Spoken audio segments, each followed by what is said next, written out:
going, everybody? It's Shinigami here to bring you a review slash thoughts, and just gonna be a short video, basically talking about the Marvels. I'm gonna try not to go on a tangent. Well, I kind of do that a lot, so we'll try our best this time. Short and sweet of it. If you all saw the trailer, you've seen quite a bit of what already happens in the film because they got too impatient with, themselves, and they showed more than they should have. So, Marvel is getting full of themselves. They don't know how to make interesting genres anymore. They don't know how to diversify. And when I mean that, I don't mean just the skin color or, the race. I mean, actually, the way that you tell a story in the, it could be suspense, it could be mystery, it could be espionage style, spy thriller. We only got like one of those. But everything now from Marvel has just kind of been the same. Everything is kind of just trying to be like Guardians humor. Well, they're just trying to always be funny. And the Marvels doesn't disappoint in that same fashion where they try to be funny, and they also overplay certain aspects of of Marvel that should be viewed differently, but the way they're putting it, Case in point, we'll start at the very beginning. Short and sweet of it. At the beginning, Dar-Benn gets her bangle, and after it's activated, they all, for some reason, decide to touch the mysterious stuff, ending up entangling themselves. After that, that's probably the only way they can nerf, Captain Marvel, and whatchamacallit. The beginning ends up happening where they have to, fight for resources because Dar-Benn has to replenish her planet after, calling Captain Marvel out, saying she's an annihilator. And when Captain Marvel hears this, she's so offended, and ends up happening where she's gonna go to place and take away these planets' resources. At first, she takes away the air from a Skrull refugees, which they should be considered bad guys, but in this film, they're just, they're refugees. And then from there, we also move on to another place that is a point of contention in this film because it puts Captain Marvel as Princess Carol Danvers, and in this planet they only sing, which I don't know, maybe that's the injection of Disney there, but it feels out of place. It's not for me. I'm a male. I'm Mexican. I'm not necessarily white, other than I look white, I guess. And the way that this film just puts stuff into it, oh my goodness. The whole singing to conversate really was cringe throughout the whole portion of it, and then you find out that the king or prince, whatever, he's bilingual and he doesn't have to do it, but he still did it anyways just to be a fucking dick. It's just stuff like that. It's just like, this was unnecessary. You could have warned them sooner, but whatever. We're just killing time, being cheeky. And anyways, that whole time, it ends up having where Dar-Benn arrives, starts to, taking the resources and shit. We don't really end up seeing what happens, but we at the end, it looks like, she takes, it looks like they all die, that, that planet's people. So it's like, okay, well, cool. I'm glad we don't really sit on those moments and feel more bad about it. No, it's like they have 2 minutes to somber about it, and they don't really address it afterwards. Or the Skrull thing, as well as all the other people that died there too. So the tonal shifts in this film, they try to mask it with the comedy, and it ruins it quite a bit. And towards the end, Carol, Captain Marvel, realizes that she's been targeting all the places that she cares about. And then you know, the only other thing that they need, since they have air and water now on that planet, all they're missing is the sun to, you know, give them back that heat and energy and stuff.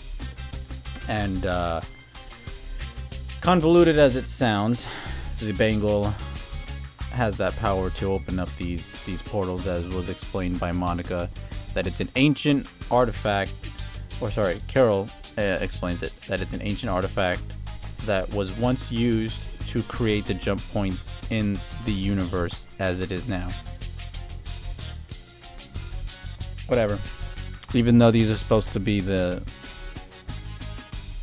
I'm not going to say the word, I'm just going to put it in text, because I might pronounce it wrong.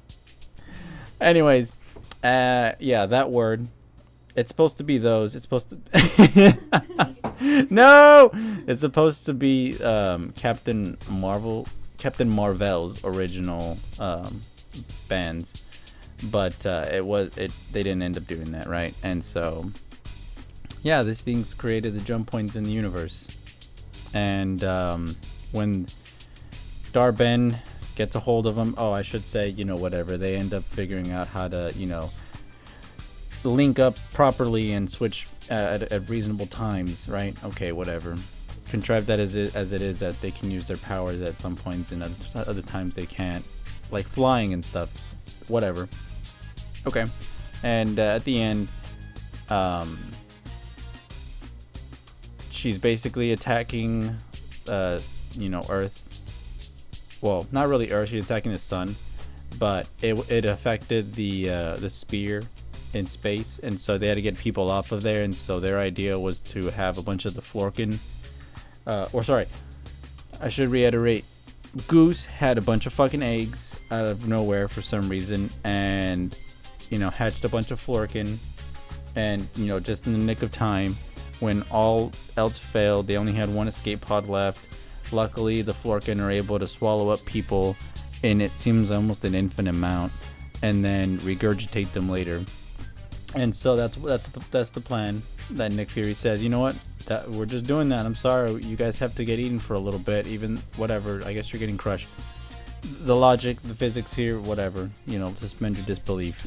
You know, we've had a lot of that, but one of the weirder plans I've ever got to admit in the MCU. So whatever, they land safely on the Statue of Liberty's island, whatever. What is it called? Whatever that island's called. And luckily they start getting spat up by the Florkin. And then at that point, that's when you see the insanity ensue, where Dar-Ben gets both Bengals. She's, you know, ready. She's like, you know what, I'm gonna take this sun for mine. And activates it. Whatever. It's so stupid. Whatever. She takes the sun, or she opens a portal, and in doing so, she dies literally how fucking that first guy from Guardians 1 died. Damn, what, Ronan the Executioner? That's how she dies. You know, purple sparks, flame dust away, and you know, so the Bengals are just there floating in space. And Monica's like, you know what? Somehow she knows this, but whatever. Charge me with a bunch of your powers, both of you guys, and then I'll go to the other side and close it. And it's just like, okay. They just say, all right, fuck it. So yeah, okay, they do that because the parallel, the other universe is leaking into the, you know, our universe. So they do that. They hit her up with both powers. And she flies over there, and they say, higher, further, faster. It's like, oh, there's a tag. And whatever, she does it. And unfortunately, Kamala, you know, returns by herself. They have successfully did it, but at a cost. Monica is dead. No, I'm just kidding. No, she is trapped on the other side. They don't know where exactly, but she's trapped on the other side of that portal. And Carol fulfills her promise of turning on the sun again, because she always can. I guess she can't die even if she jumps into a fucking star, but whatever. Yeah, and that's basically how Captain Marvel, or sorry, the Marvels end, and we have to try to come to terms with the fact that we've had the multiverse almost kill this universe 6 times now, maybe? I don't know, something like that. But the tones of this film, the humor, the execution as far as all the putting it together, it didn't seem like certain segments matched up. Granted, I'm biased a little bit, so I'll admit that. But they could do so much better than what they're doing now, but they'd rather jump to more recent iterations of characters that were already failing in sales in comics. So at the end, they also show, before the credits roll, Kamala shows up at Kate Bishop's house, basically telling her, we're putting a team together. It's the same shit as Nick Fury.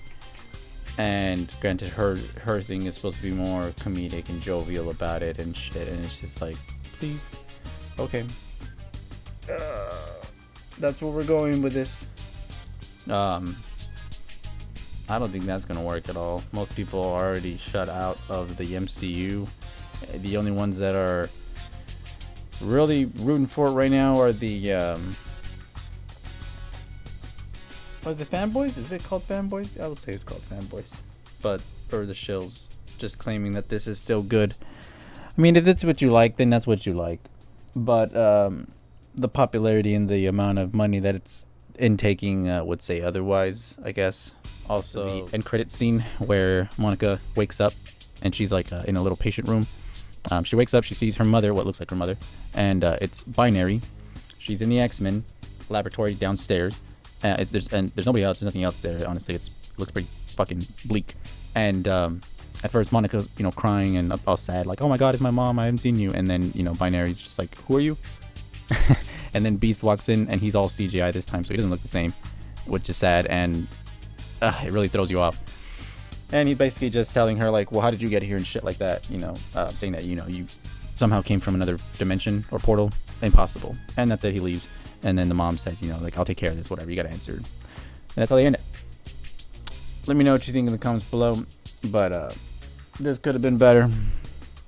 This could have been much more intriguing of a film if they changed genres. But it is definitely a cow. It is a cow. So let me know in the comments below what you think. I'm A Shinigami signing out. Have a good day, good night, good morning, and I'll see you next time. Bye.